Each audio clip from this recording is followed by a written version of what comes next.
Hello, many thanks for joining us on Market Avenue, your #1 business analysis program live on GBC News. So we're also streaming live on Facebook at Ghana Broadcasting Corporation. My name is Sani Abdurrahman.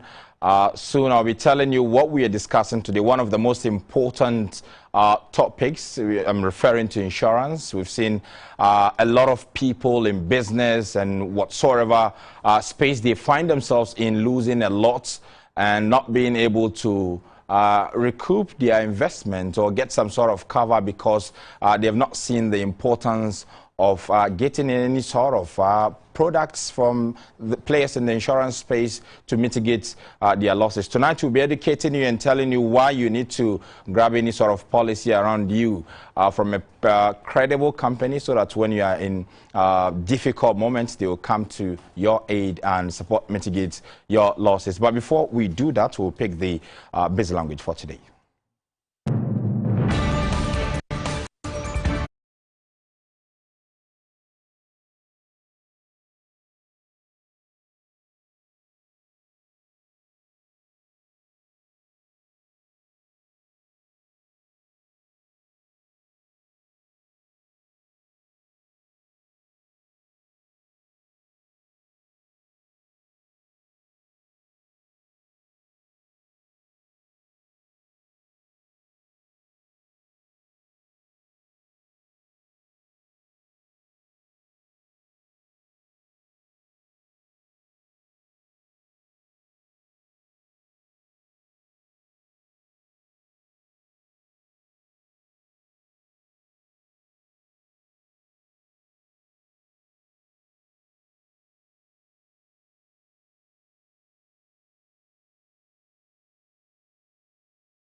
Go to the Ghana Stock Exchange and look at how equities have been performing since the start of the week. And to do this is my colleague Esther. Esther, what has been the activity on the market like today? All right, today too we've had some positive news. You know, from Tuesday we've been having losses. Monday, Tuesday we've been having losses. From Wednesday, Thursday, Friday we've been having some gains, mostly due to MTN, and the losses too were caused by MTN. But today, the composite index went up by 8.38 points, and some two equities lost, some two equities gained. And the financial stocks also went down by 5.09 points due to Cowbank and TBL. And in terms of volume and value today, the volume, the highest we've had this week, in terms of value to the highest we've had this week, 1.1 in terms of volume, and 1.8 million Ghana cedi in terms of value. The market capitalization too has gone up, is around 64.2 billion. And the equities that registered price changes for today, we have MTN made a move today. Yes, it gained a peswa. Gained a peswa. We've also seen the Trust Bank Gambia also recording a peswa. The two equities that gained. And we have, in terms of losses, Cowbank lost 0.05 peswas, and Fund Milk also lost 0.05 pesos. We are out of time, so this is about it for today. Thank you so much, my colleague Esther Edu, telling us what has been happening on the Accra Bears today. We'll quickly zoom into our discussion right after this break.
Thank you so much for staying with us. Now, in Ghana, most communities often have to find ways of coping with losses arising from major hazards such as fire, flood, droughts, road accidents, pest infestation, and diseases. Now, these phenomena are being worsened by changes in climate conditions that are increasing the frequency, intensity, and unpredictability of severe weather events.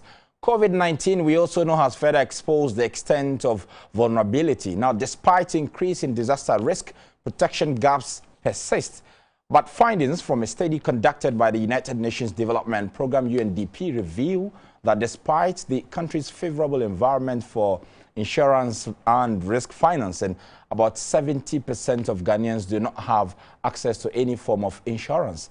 Now, the study also shows that the insurance industry has provided insurance products that do not respond to the needs of the markets. Now, the diagnostic study identifies inclusive insurance and risk finance as critical to closing the protection gap and calls for a change of focus from post-disaster management to pre-intervention activities in Ghana. This evening, we've been joined by the Managing Director of SIC Insurance PLC, Mr. Stephen Kwame, to find answers on the issues of low penetration and ways to increase it, so that together we will realize that once you are in business or even on a personal level, you need any sort of insurance, credible insurance product that you can use as a cover to mitigate your exposure to any sort of risk. Thank you so much, sir, for your time. Let's quickly start with why low penetration of insurance, despite insurance being our market for nearly a century. Good evening, and good evening to your audience as well. Insurance is to mitigate risk. And if you buy insurance, you want the insurance company to be there for you when you need them the most. It's not only in Ghana that the insurance penetration is about 2%. In fact, the sub-Saharan Africa, the penetration is about 14%. Out of the 14%, South Africa is about 12%. So it's very troubling, and we have to ask ourselves why. If insurance is compulsory, people will buy. If it's voluntary, they don't, because our disposable income to buy insurance is not enough. Let me give you an example. Here in Ghana, when it comes to home insurance, about less than 1% private homes are insured. Just because people spend their money to build their homes. So if you go to them, say, to buy home insurance, they'll ask you, why should I? No, I didn't take any mortgage from any bank. But if you take a mortgage from any financial institution, then to protect their interest, you'll be asked to buy home insurance. So this is the problem. Look, if you go to my hometown, there are more thatched houses than modern houses. How are you going to insure a thatched house? You know, that have been in existence for example, more than 100 years. And they will tell you, I don't want to do it. So it is difficult. Sometimes also, we are sometimes our own worst enemies. If someone buys insurance, they want you to be there when they need you the most. So if they file for a claim at the point of, let's say, a disaster, and you drag your feet, the next time, the person is not going to buy. And that seems to be a major problem in the insurance industry, because I've attended events, AGMs, and industry events where you find players complaining about delayed claims payments. How is the industry tackling this from where you sit? You see, it cuts both ways. You know, I will not be the first person to come and sit here and defend every action of the insurance industry. But you see, there's a lot of fraud as well on the part of the consumer. So if there is an element of doubt, then the insurance company will have to investigate, That might take time. I'll give you an example. Somebody bought an accident car from abroad, put in a garage, went to an insurance company and comprehensively insured it. After a month, the person brought pictures that the car had been involved in an accident. If, in the meantime, you didn't go to check whether the car was really a car, but now a claim has been filed. And that's also a mistake on the side of the insurer. Exactly. What do? If it goes to court, you lose. Okay? So you have to sometimes make sure that the car that they are insuring, especially if it's beyond a certain amount, somebody might over-insure his or her car. If you don't go and inspect whether the car is worth what is being insured for, and there's a claim, it goes to court, you lose. Don't you think lack of awareness about the relevance of insurance has also contributed to the low penetration issue we have? Yes, for that matter, insurance companies have to step up their game in terms of sensitization. Yes and no. Why am I saying yes and no? If you buy a car, you have to insure your car. If you don't, and you are involved in an accident, you'll be sued in court by the other person. That's number one. Number two, sensitization, NIC and the GIA, they've been doing a lot of sensitization on both radio and TV, just to educate the public that if you have a car, make sure it's fully insured. Let me give one example. We see a lot of DP and DV license plates all over the place. Most of them are not insured. If it's involved in an accident, that is when you realize that the person driving the DV or DP has not insured a car. What is your recourse? You take the person to court, and it will take years to settle it. So enforcement is necessary. Number two, the insurance companies do not have that many investigators to investigate a claim or somebody coming to buy a policy beyond a certain amount. We don't have, the capacity to do all that. So another example is fire insurance. Every commercial building must be insured, including hotels. When COVID hit and the patronage for the hotels went down, some of them refused to buy fire insurance because revenue was not coming in. Commercial buildings, there are more government commercial buildings in Ghana than private. And we have to ask ourselves, are they insured? And the answer is? No. So if the government itself, being the biggest player on the market, is not insuring properties, what sort of signal does it send to the ordinary business person? Yeah, you see, if left me alone, all commercial buildings will have to be insured. But come to think of it, it is a budget buster.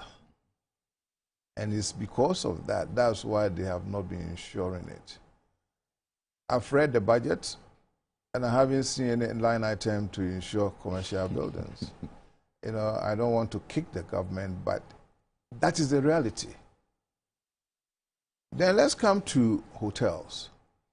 I know the fire department, they've been going around inspecting insurances for hotels. So where there's an enforcement, they buy. So we are hoping that 2022, with COVID tailing off, all those hotels will start buying their fire insurance.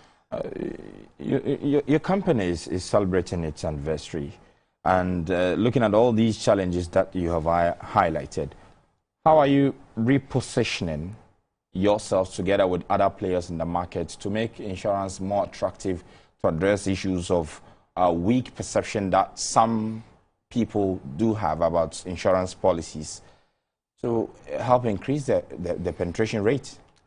Well, the NIC is the regulator for the industry, and I know for a fact that they are sanitizing the industry.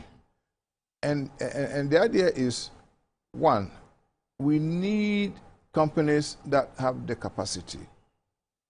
Two, to also educate the public the need for insurance. Okay? And I always, where I sit, I always get complaints that, oh, my claim has not been paid, or my claim is delayed. When you dig into it, you realize that the car that was involved in an accident, the driver did not even have the right license or had an expired license. It's in the policy. So what do? Do you repudiate it, or you go ahead and pay it? About 99.9% of the times, we repudiate it. And the owner of the car will not be happy about it. The owners is not me. But you see, we are in a catch-22. Then the owner will start spreading the news that, oh, when they want to take your premium, they come for it. But when it's about time for you to pay the claim, without saying, oh, I had an unlicensed person driving the car that was involved in an accident. Seriously speaking, insurance companies are not charity companies. They are in business to mitigate risk. But we also have to cover ourselves that to limit the fraud that goes on in the industry. So in less than a minute, I want to pick your thoughts on what do you think the impact of rising inflation that we are seeing currently will be on the insurance industry in 2022 if inflation is not tamed? See, one thing is this. The former commissioner for Nigeria Insurance wrote a nice piece of paper whereby he explained that the GDP of any country has an impact on insurance. And it's true. If the inflation bites, prices go up, your disposable income goes down. Even though, let's say you have a car, you are required to insure your car, left to every owner of a car, they want to comprehensively insure their cars. But if your disposable income is not enough, all you can do is to buy a third party. So to those who do not have confidence in the insurance companies in the country, what do you have to tell them? You've talked a lot about what the insurance companies need to do in sort of words of sensitizing our viewers. It's like eating peanuts. One bad peanut destroys your taste. As I said previously, NIC is trying to sanitize the industry so that, number one, everything boils down to claim when the policyholder needs you, please, you don't walk away or delay because you are mitigating the risk. When they need you and it's genuine, there's no reason to delay. If you delay, then it means you don't have the resources to even pay your claim. That is what we need to sensitize the general public. You know, you see, somebody will want to go for the lowest price, but the lowest price might not give you the best product. That is a fact. Thank you so much. We've been speaking with the Managing Director of SIC Insurance PLC, Mr. Stephen Kwame Odro, who has been educating us on issues of insurance and what both players and the claimants or businesses, individuals can also do to mitigate risk. Of course, we will extend this conversation later. Time will not permit us to do now, but do join us on Monday as we look at some of the issues that will dominate the business world. My name is Sani Abdurrahman. I've been sitting in for Edward Nyako, your usual host.